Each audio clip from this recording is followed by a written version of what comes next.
Hello everyone, I'm Kathi Powers, Superintendent with the Twinsburg City School District. Welcome to Twinsburg Schools Today. Well, it's our December/January show, so I hope you are currently enjoying all of the holiday festivities, or you have enjoyed the holiday festivities.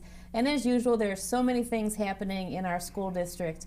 Today, I'm going to introduce to you a relatively new member of our administrative staff. He is our Supervisor of Maintenance, Mr. John Sommers. Welcome. Thank you, Superintendent Powers. It's a pleasure to be here. Well, thanks for being my guest today, John. Yes, thank you. Well, I just mentioned to our families here that you're a relatively new member of our staff, but you've been here several months, actually since the summertime. We started in June as a transition period before we got rolling in before the school year, and things have been very, very hectic at best, but it has been fun, and the community and staff have been wonderful, so thank you. Well, no, thank you. I appreciate you coming on board here. We have a little bit of history together. We both worked together up north at Bedford City Schools when I was building principal, and you had a similar position at Bedford. Yes, had all the facilities, custodial maintenance, and security there as well. And it morphed into an assistant business manager's position that we had. And it was a lot of fun. We had many years there and had a lot of experiences, and I'm hoping to bring that forward to here as well. Well, we're excited for that, John. Yeah, good. So let's talk a little bit about you personally before we get into the business of the school district. I know you've been married for a number of years. If I tell you exactly how many years I might, and my wife sees this, I might be in trouble, but however, it's been 45 years. Wow. We have 2 children, both grown girls now. I can't call them children anymore. Yeah. And there are 7 grandchildren, so that keeps us busy. I'm sure of it. And it's been a wonderful journey all the way through. I cannot say enough, and she stood by me at every place, so it's been a good ride. And now she's a lady tiger, now that you're here. Yes, another tiger. That's another one. That's right. So you mentioned a minute ago that you've had a lot of experience doing the kind of work that you're doing here, but can you go into a little bit deeper detail about what does that mean exactly? What kind of work does a maintenance supervisor do for a school district? Well, I've always had the saying that school doesn't open the next day by chance. Mm-hmm. And a lot of people go, what does that mean? And it means that there's a million moving pieces behind the curtain. And parents, students, we want them to come in, have a wonderful experience. We want them to feel comfortable, want them to have ownership in our district. And all those things don't happen unless we prepare to welcome them in. And that happens from grounds to inside the building, the custodial staff, the maintenance staff. It's everything from cooling to boilers, roofs, to the building envelopes, to grounds, working within the cities, and all those little things in between. So I think that's where we end up. Yeah, you know, we talk a lot about a school district is defined by the academic success of the students who we're so fortunate to work with. But in order for that to happen, we want to make sure that the buildings are warm, safe, and dry. So honestly, behind the scenes, so many things happen on any given day to support learning, even though really it has nothing to do with the ABCs, right? Well, there's a wonderful crew that's out there, and I can't say enough for all the support personnel. You know, you're looking at 30+ people that, not including bus drivers and looking at the cooks and the cafeteria aides and all those supplemental people, but when you look back at the custodial staff, and especially during a pandemic, mm-hmm. how they've stepped up, all the extra work that has been performed, the creativity, and I think the big thing is adapting to what the needs are for the district. They really have. You know, last year when we moved all of the buildings around, and the high school students were at RBC and the middle school students were at Dodge, and the kids in grades 2 through 6 were at the high school, some of the things that I remember most about last year happened to be about the janitorial custodial staff, because of all the sanitization and just making sure everything was in proper order for the students. It's a huge task. It was then, it continues to be this year. the move that Twinsburg undertook 2 years in a row, having come into the district, and having been at this for 40 plus years, seeing that occur in an educational setting in a system such as this, moving 4,200 students around, staff, and that's monumental. And everybody pitched in. It was truly a team effort. There were some times, but it was truly a lot of hard work and a lot of things that got you through. I think the social distancing issues and what was the governor saying next? Yeah. It was hard, right? Yeah. Because we just never knew, and we still don't know what tomorrow's going to bring when you talk about the pandemic. It changes. It does. Does one shot work, two shots work? They don't work, they do work. Do we social distance? Do we mask up? Do we not mask? In relation to the staff, they just maintain the flow. They really have stepped in, they try hard, they try to maintain an even environment. Something that children, when they return to a building, students, and regardless of age, if there's consistency, that really enhances the ability of the teachers and the other staff to function well within a facility. Right. And also, you mentioned the children, but really the adults who work within that building really rely on the custodians, the janitors, the maintenance workers that make sure that the heat's right, that the air's working, and all the things that we take for granted walking into a school building, but really so many things, so many hours are dedicated to just fine-tuning things to make the environment healthy and safe for the staff and students. And it starts early in the morning. What people may not understand, or evening before, thanks to the wonderful world of the internet and the ability to connect and see into buildings, all those kind of things are monitored and try to be ready for the next day. Yeah, can you talk a little bit about that? Because back in the day, we had switches and gauges and whatever, and the custodians would come to work and they just, as my dad would say, they'd fiddle with them to make sure things were right. But fiddling doesn't necessarily have to happen with switches and gauges at work anymore. Today's systems have morphed away from actual switches that people go up and touch and physically adjust their room temperatures and gauges and things like that, into a system now. Twinsburg has embarked on a big endeavor, and that's an energy management upgrade, which will pay for itself within the next several years by the energy savings that will be created. Doesn't mean there's a little bit of hurdles to overcome right while we're implementing it. However, the system itself has remote access. You're able to see an actual footprint of the building.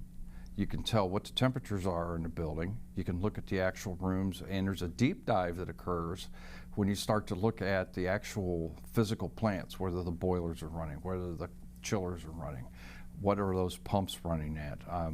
I digress into a little more technical area about how all that can be managed, and hopefully the teacher or the end user doesn't have to worry so much about what's happening in their room. Do I have to go over and flip this off, or do I have to go over and do something else? So it's to make it stress-free and try to make it as comfortable as possible. Indoor environment is huge. Yeah, and I think as we've progressed in time with the use of technology, it's so interesting to me to see how evolutionary this has become for our staff that manage the environment, being the heating and the air in the schools. Your lead custodians, they have really embraced this. I think something that people don't really aware of what happens with a custodian is not just somebody that comes in, cleans up the building, and goes home. Most of them wear it on their sleeve. They feel it. They embrace the job. They truly care about it.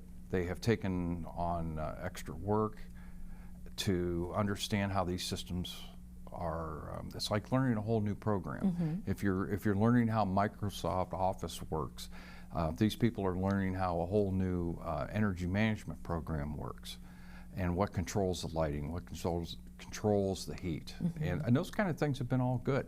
That gives them some empowerment, and it gives them a sense of well-being and contribution back to the district. So they have value and buy-in to it. That's great. So say our head custodian at the high school, can he remote into this footprint at the high school building from his home? Like he can figure out what the heating looks like, the cooling looks like through the computer? Yes. The short answer is yes. But however, you can do it through a phone app now too. Amazing. As well. Yeah. And it's protected, so you can't be hacked into. Mm-hmm. So somebody couldn't arbitrarily control it. Doesn't mean a super skilled person couldn't come back and find a way in. However, they have the ability to look at things. Like if they get a phone call about something happening, it's even as remote as turning lights on and off in an area. That's amazing. Or if it was an unplanned activity and they needed heat in a certain section, you can turn it on. That's amazing. Yeah. Wow. It's just a whole new day when you think about everything in the school district and how much we've harnessed the power of technology from the classroom settings now to what the custodians, janitors are doing with regard to the environment, and it keeps evolving. And so as a school district, our staff, everybody continues to engage in professional development to enhance skills, and that's inclusive of everybody. The professional development piece is really unique, I think, for this group of people. They work year-round.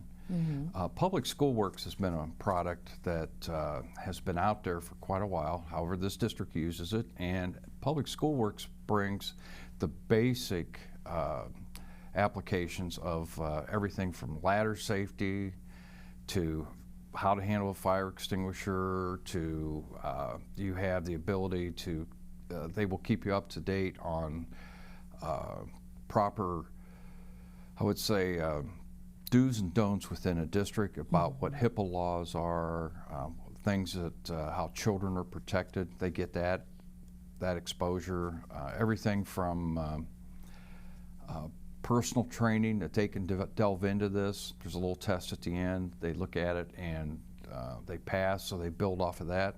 Additional professional development training is done through vendors. Ohio Association of School Business Officials have been huge in the state in implementing avenues for local districts to tap into, as well as the local consortiums and purchasing consortiums to provide from cleaning methods to repair. People don't think about roofs until it leaks. And just knowing how some systems are built, the ability to know that makes it easier to diagnose a problem and correct it. It's always hands on deck and keep on learning no matter what your position is in the school district. Exactly. And I have to go back to saying the school doesn't open, we're not ready to open the next day by chance. Right. There's a lot of planning and effort that goes into it. Right. So I know as we're into the winter months now, snow days are a big deal in school districts, and I know our students love when we call a snow day. It's not necessarily our favorite thing to do, to call a snow day, and honestly, it's a really difficult decision that has to be made. So let's talk about how it's made, because to a parent or to a student, it's an announcement on Blackboard Connect or on the local radio station or TV or Community Focus, right? But there's so many things that happen behind the scenes to make that decision to close school. So let's talk about that. How does it all start? Doesn't start by chance. No, it does and not. It's not a last-minute decision. Right. So what happens in between is when you hear the weather forecast and you pay attention to what the forecasts are coming out, 5-day, 3-day, 2-day, that's the first place you start. Then geographically, I don't know if people understand, but Twinsburg is a height of land. And that height of land causes those air masses, when they move over top of it, to cause the snow to fall out, and you get a little heavier snowfall, hence the secondary snow belt. Right. It's kind of, we're not sure exactly where that line is, but this is an excellent, this place is an excellent example of it. And knowing that, then you look at the weather maps, and then there's a huge communication piece. Right. I know that, much like you said, it's not the night before. We already know or have a good inclination that there's a storm coming up. Sure, sure. And from there, it's who do you mobilize? How many people are you talking to? All the head custodians in the building will be brought in on board, principals. And of course, superintendent, we talk all the way through it. I don't think people understand what the road hours are at 2, 3, 4 in the morning, and how it looks. Well, it's kind of scary actually, because when you're up that early driving the roads, sometimes the plows haven't been through, right? But we usually hit the road by probably 4 o'clock here in our community, just trying to gauge whether or not we can open school in a storm. And the interesting thing, we talked about this before, how much within an hour, how the weather can change or the conditions can change. And being that we start school so early in our community, we're the first ones that have to make that decision to go or not to go. So even though I'm in communication with all of my superintendent colleagues that are bordering school communities, and I know you're probably talking to neighbors as well. Yes, you are. Sure. And Mr. Welker, our business manager, is talking to city services, the local police, local fire department. With all those pieces and parts together, then we try to make the best decision that we can. And still, it can change on us. The absolute worst case scenario is that lull that would come into effect. Like you've cleaned everything up, you've had a hard storm, stuff's looking good, it's 5 o'clock in the morning, our buses have to roll at 5:30, so we got transportation to be thinking about and those employees coming in. And then you get the 7 o'clock ramp up where the snow falls out and your I-271 and 480 is backed up all the way to Streetsboro. You know, it's that's how bad it gets. So that's the worst case scenario, and it's a hard decision to make when you look at it. But paying attention to the maps and looking at NOAA weather radio maps and things, it's well done. Right. It's a really tough call because you want it to be the right call, and you want school to be open, and you want our families to be able to get back and forth safely, our staff to get back and forth safely. And it's it's not an easy decision. It's not one that we take very lightly. And you're right. It seems every time the last few storms that I can recall, we think we've made a decision. We think we can open school, and bam, it starts coming down like crazy. And you think, oh, not again. And by that point, by 5:30, when those bus drivers are in and they've done their pre-tripping, we're ready to roll it. And it's such an early start in our community, so getting on top of it early is really, really important. And then I think when you have the lots plowed, there's a certain sequence to those things too, right? Based on the start of each of the school days. Who opens first and who comes in on it. And I think one of the biggest things you have to stress is it's a team effort. It's ultimately your decision. But we try to give you the best information at the time in order to help make that decision. And the actual planning, you have 2 buildings that open at 7 o'clock in the morning. Teachers are going to be there at 6:15. So you got people early. A lot of districts don't start this early, and it's tough.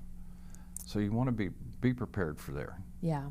And I know that our children here in our school district, they wear their pajamas backwards and put their spoons under their pillows and all kinds of things that are of lore of years gone by. And it's great for the students when we call a snow day, actually great for our staff members. But we also understand the implications for parents who are trying to get to work, and now they have child care issues, especially for the young ones, to deal with. So we do really want to make the best decisions that we can, understanding that it's just not a decision that's made and we're off to the next thing in our world, but how that has a domino effect on our parents and other caregivers who need to make sure that the students have a place to go if we're not open for the day. So it's a multi-tiered effort with lots of focus on doing the right things, but sometimes Mother Nature lets us know at the last minute who's still in charge. Well, safety is still number one. Yes, sir. And if the roads aren't passable and you have an ice storm, then who are you putting at risk? Right. And sincere for sure, you don't want to see put any more stress on a parent or a caregiver than it's necessary for that, but sometimes, like you say, Mother Nature doesn't cooperate like we'd like it. Right, and the other part of that too is the fact that in that first snowstorm of the season, we have teenagers who may be driving for the first time in the snow, and it's always, you know, a bit precarious, scary for them and for their families too. So all these things come into consideration when we're trying to decide whether or not school will be open Sure. on any given day. Well, let's hope for a mild winter. What do you think about that? That would be good. Yeah. Mild winter's okay. I would enjoy that. I think really that let's hope the snow comes on Saturday and Sunday, and then throughout the week it's nice. Yeah. So those are all good things. So we're in the midst of getting ready for the first snow, or by the time our viewers see this, maybe it's already snowed here in our school community. But you're already planning for summer of 22, aren't you? Yes, we're the evaluations. Twinsburg has something really unique in the fact that the legacy project that you have out there Yes. right now. We've outlined a very good structure for facilities and what to look at and how things are evolving within the district. That doesn't mean that you can just put everything off and wait till the long term when that can bear fruit. You have to come back and say, okay, what are we doing in between? And a certain amount of things have to be taken care of from the building envelope to the roofs to make things accessible for the community. So plans now, and I have to stress something that I think a lot of people, COVID has twisted quite a few normal issues out there. Supply chain, I can speak to roofing. They're telling us now that major commercial roofing is going to be really tough next spring, next summer, because of a lack of some materials. Interesting. Will not be there. So one of the things we're doing now is we've already put out to bid and priced out roofing for projects that we would normally been looking at maybe 3 months from now. So identifying and prioritizing is probably huge, and knowing what your short and long-term goals are. So that's where we set up and take a look and see the stadium. You can pick on that. The track's getting to a point where it has to be addressed, but that's a couple years down the road. If you're looking at immediate needs, there are things out there that what do we have to take care of in the building? What rooms do they need? Do we need carpet? What's the plan look like? We spend a lot on asphalt too. Just the drives and the parking lots, making sure that they're ready and safe for individuals. The actual taking care of the parking lots and looking at it, I'd been involved before with a program where we did in-house our own seal coating program, and we did all our own striping. And that paid off handsomely, because what it did was it protected the individuals and our community members' investment in the school district. So we extended the life of those, useful life of those parking lots. There's over 20 acres of parking lot in this district. So people go, oh, okay. And then you come back and look at it and you go, okay, what do we have to do to take care of it? Some are in such as, they've been ranked, they've been surveyed. Some are gonna need some immediate attention. There are some infrastructure issues that have to be addressed with them, and that'll come across. But we're already looking down the road at what we have to do for next year. And who knows, if we have a mild winter, that would be for a bonus. It wouldn't be as harmful to the lots. Yeah. Well, it's all about the planning. You know, we started today's conversation with just saying that to open a school district on any given day doesn't come as a matter of chance, that there's such planning that happens behind the scenes, getting the buildings open, making sure that classrooms are welcoming to our children, whether it's the environment of the heating and the cooling, lighting, all the things that happen, and then bigger picture, all of the other big ticket items like the roofing and the asphalt that come as a common project in the summer months. So I know that you've been just fully immersed in all things Twinsburg since your time here, and it's exciting to see some of the improvements that have come already in the little bit of time that you spent with us here in the district. Thank you. curb appeal is number one. Yeah. And we want the community to be proud of what they're seeing. They want to be able to say, hey, do you see what's out there? You drive by the school, what's it look like? That's number one. Two, we want them to feel welcome within a building. A lot of places you go in, it's very sterile, very unfriendly. You go over to the middle school, you go over to the intermediate schools. They're all warm, they jump out at you, there's sayings on the wall, that there's kid-friendly things out there. And I think that's just a big piece of what makes Twinsburg successful. And I think that's why you've had so much academic success, because you've had a lot of people support the district throughout the years. Well, it's the environment. Yeah. Well, I'm glad that you're here, John, to support our Well, thank you. environment, both big picture things and small things that happen in a million ways every single day. And I welcome you officially to our families here in thank our you. community, to the Twinsburg Tiger family. I appreciate that very much. I'm glad to be here. It's truly it's been a welcoming experience, and I'm glad to just be a part of something that I can help with, and that's the main goal. Where can we provide help, and where can we provide make us better? Because there's a lot of good things here. Well, and it's such a pleasure being your teammate. Thank you. You're welcome. Likewise. Thank you. You got it. Well, thanks again for watching our show here at the Twinsburg City School District. There are so many wonderful things happening in our community. As Mr. Sommers mentioned, our Conceptual Legacy Project is starting to be relaunched. So moms and dads and members of our community, please stay tuned for more information about that building project. We hope to invite you to focus groups here in the winter months so that we can again launch the Conceptual Legacy Project so we can move that forward for the good of our students. Thanks again for joining. Have a great day, and I hope to see you soon at one of our many events here in the Twinsburg City School District.